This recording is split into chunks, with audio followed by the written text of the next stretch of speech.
let this breathe.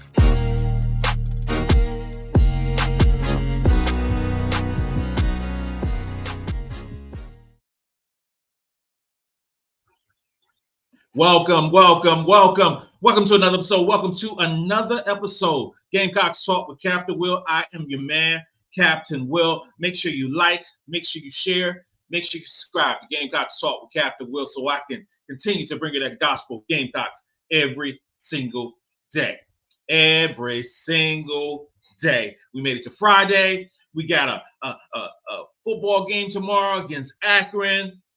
It is a wonderful time to talk about sports. The South Carolina women's basketball team will have their official first practice of the 2024-2025 season on Monday. It is finally time to actually discuss real deal basketball. It is back and it goes down on Monday.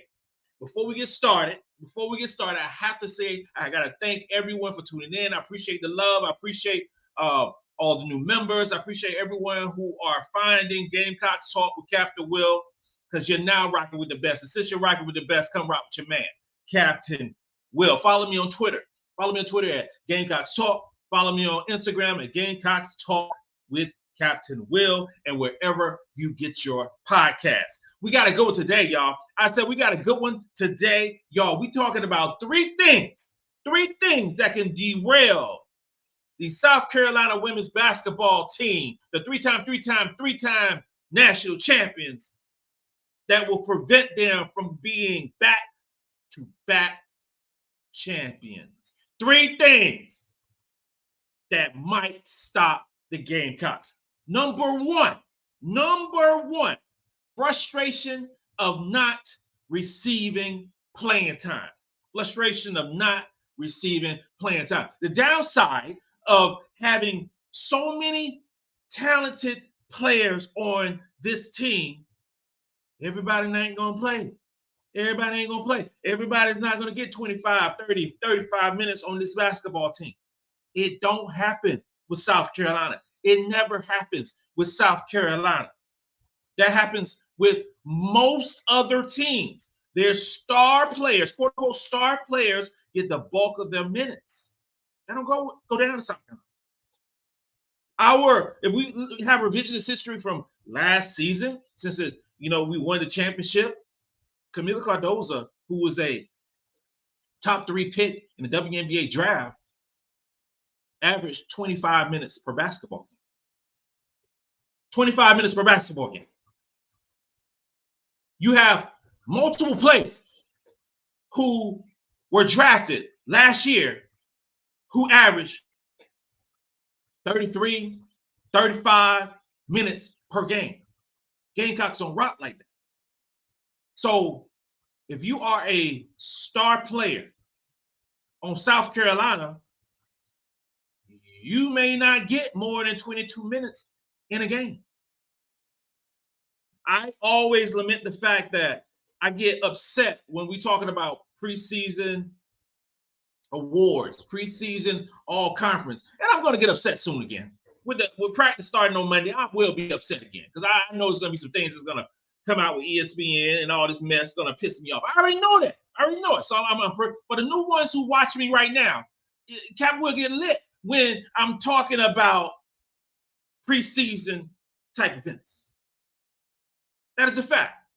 And if you hear a buzzing sound, it's because the lawn folks just arrived. Just got to let that know. We are in a situation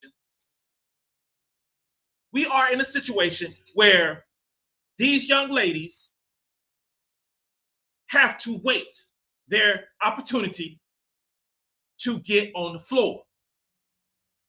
Everybody ain't happy with that. We got to keep it real. Everybody is not happy with watching players play.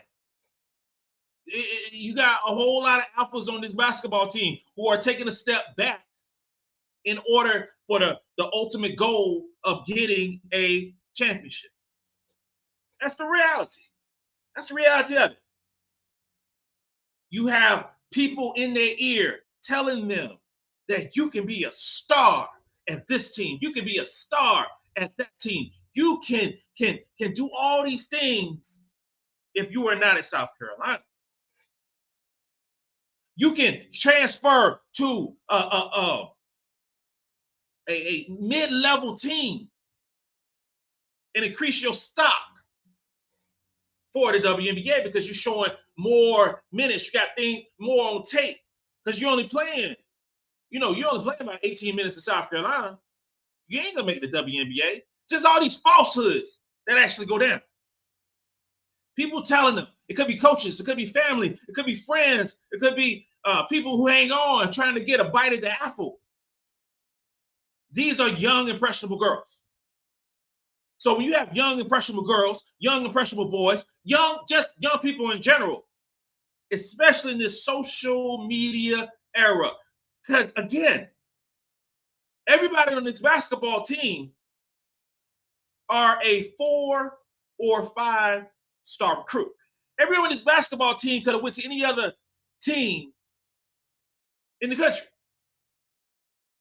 You have so many talented players who can get 35 minutes at a Michigan, at a Florida, at a Clemson, at a Tennessee, all these different programs. But they chose to come to South Carolina because then they will be challenging for a SEC championship every year. They'll be challenging for an SEC tournament championship every year. They'll be challenging for NCAA championship every year. But make no mistake about it, it goes through these girls' minds about the grass possibly greener on the other side. It has to. And the concept of, with brand deals and NIL money and you can get this if you go here, you can get this if you go there. There are a lot of promises. There are a lot of money that is being thrown at these college athletes now. You get this brand deal because you are the face of a program. You are the face of a situation. You got the Cavender twins in Miami making over $1 million in NIL deals. Cavender twins are good basketball players. If they were on South Carolina, they wouldn't even play. But they are leading the NIL space because of their millions of followers on Instagram. Some people might suggest that certain players on our basketball team could be that equivalent on other teams at other universities. This is one thing that can derail the South Carolina Gamecocks from becoming back-to-back champions. Another thing is the injury bug. I think that we were really good last season in terms of injuries. I know Camilla went overseas and played some with her team. Brazil, I know she was out for a couple games during the season. Early in the season last year, Pow was out a little bit, and Tessa Johnson was out a little bit. There was a little injuries, but nothing that changed the trajectory of this basketball team. It was no situation like it was with UConn, where they have so many players out. They had to resort to basically playing 6 players for the bulk of the season. We didn't have that issue last year. UConn was a deep basketball team last year, but the injuries took them out. I say took them out, but they still went way, way farther than I actually thought they were, because UConn is a really good basketball team. If we have the injuries, and in particular in the guard position, if Raven Johnson is injured for a good portion of this season, we might be in a bad way. She's our best perimeter defender. She leads the team in assists. That would change how this program goes this summer, this season. Another one is Te-Hina Paopao.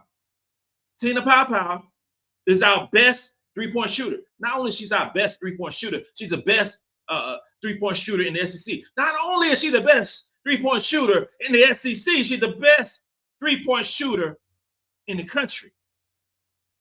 If she's derailed for an extended amount of time this season, you're taking a huge part of the outside shooting away from this team. Now, we have other point shooters on this basketball team. It's not like it was 2-3 years ago when we would divulge of that talent. We have Tessa Johnson.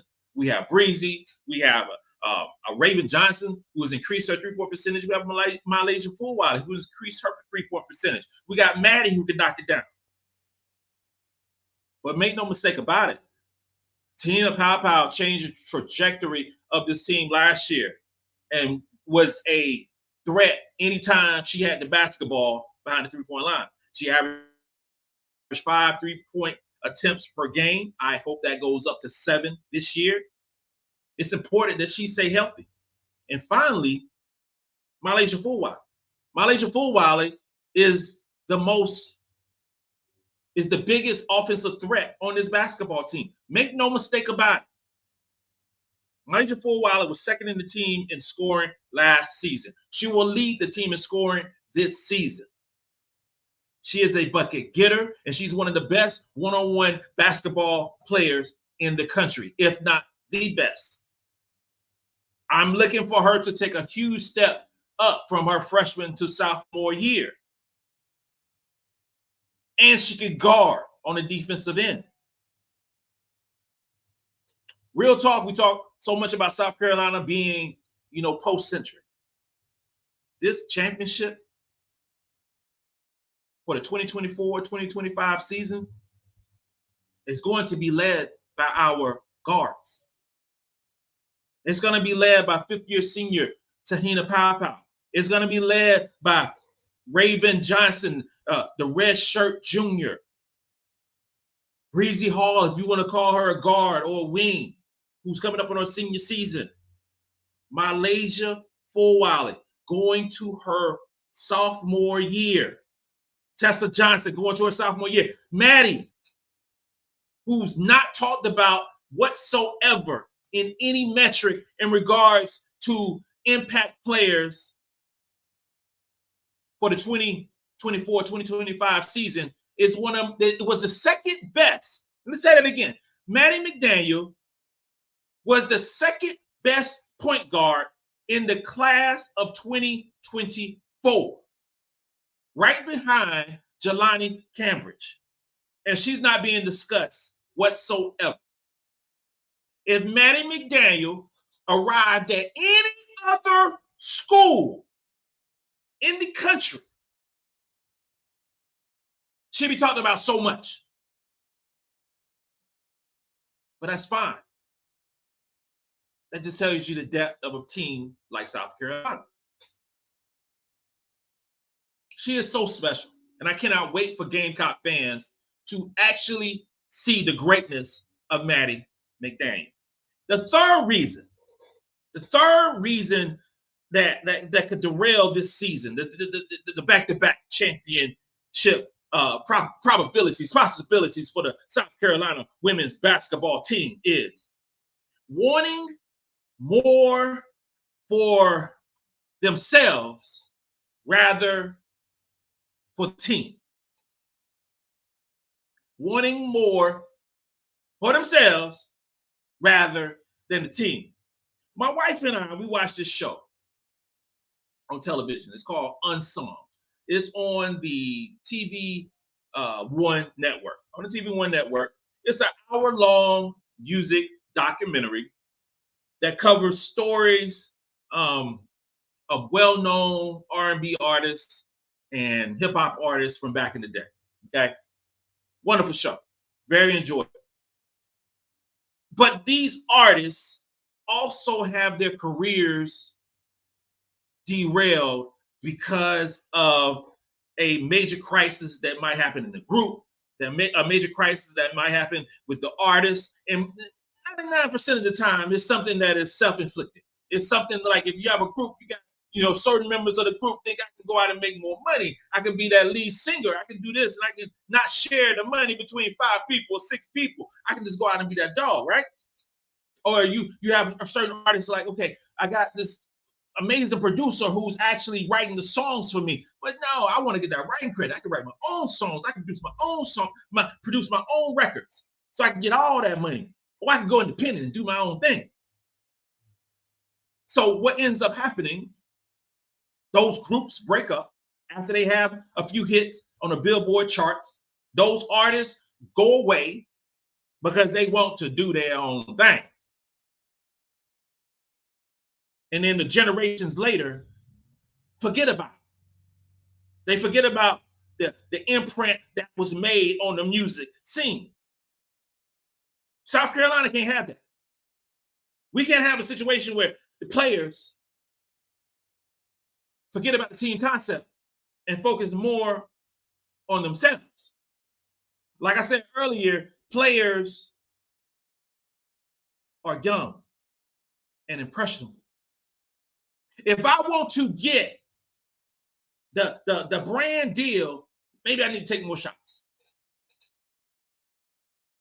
If I want ESPN to talk about me, maybe I need to do something sensational so they can constantly talk about the greatness that I have. If I want to trend on social media, if I want to become the next Angel Reese, if I want to become the next Flage, if I want to become the next Liv Dunn, if I want to be that Cavender twin, if I want all the notoriety from social media, I got to stand out. Gamecocks ain't fall into that mess. The Gamecocks have set themselves apart from the quote unquote stars, the media darlings of social media, and won championships. Once social media and ESPN and all these different networks and media folks talk about more of the team concept versus the individual concept, the narrative will change. We have players being celebrated who are not winning championships. I just saw that Juju Watkins today was named the most influential player in basketball. Juju hasn't won anything. She's a wonderful player, former #1 overall recruit. She's the face of Southern Cal right now. Will that go away with other great players on Southern Cal? We'll see. Repeating is hard. Repeating in any sport is hard. If it's basketball, if it's football, if it's tennis, track, whatever the case may be, repeating and becoming back-to-back champions is difficult. That's why it doesn't happen often. Gone are the days of UConn's dominance when they were winning back-to-back championships and all those great things. Gone are the days of Tennessee with their amazing championships with Pat Summitt. Those days are gone. There's a lot of parity in women's basketball right now. There are great players all over the country now. The days of all the top players going to UConn is dead. All the top players going to Tennessee is gone. Those top players are going to every school in the country. They might go to Kansas now. They might go to Wisconsin now. They might stay at home and play at Tennessee, Kentucky, South Carolina. It's more difficult in this space. It's more difficult in this generation to become back-to-back champions, regardless of how much talent is on your team.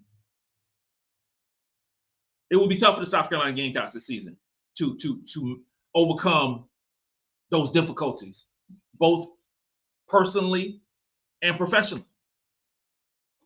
It's going to be tough. The key to this team, this upcoming season, more than any time before, is Coach Dawn Staley.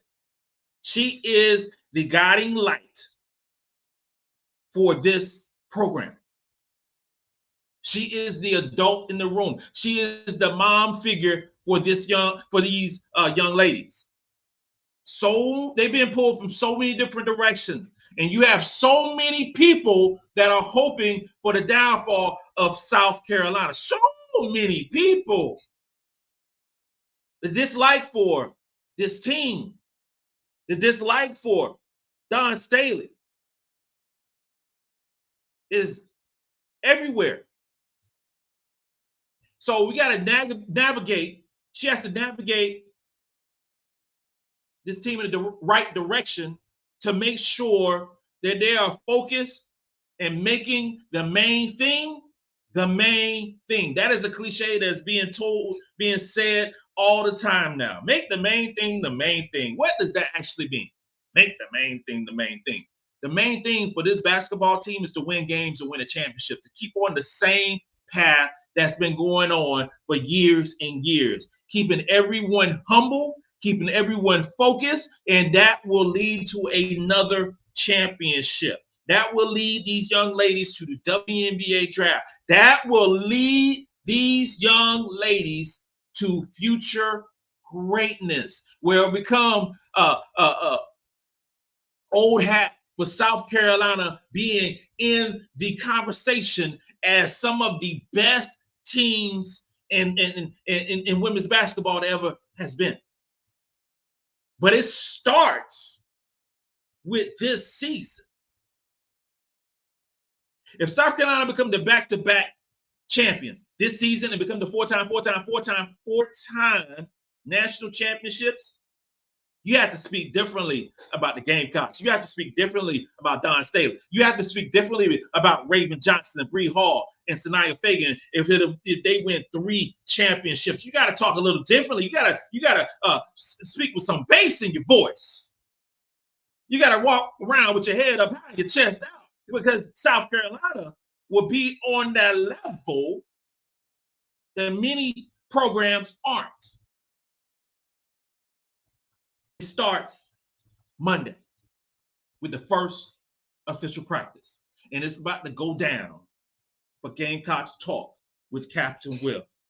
This includes another episode of Gamecocks Talk with Captain Will. I'm your man, Captain Will. Make sure you like, make sure you share, and make sure you subscribe to Gamecocks Talk with Captain Will so I continue to bring you that gospel Gamecocks every single day. Ladies and gentlemen, boys and girls, you are now rocking with the best. And since you're rocking with the best, come rock with your man, Captain Will. Let's go.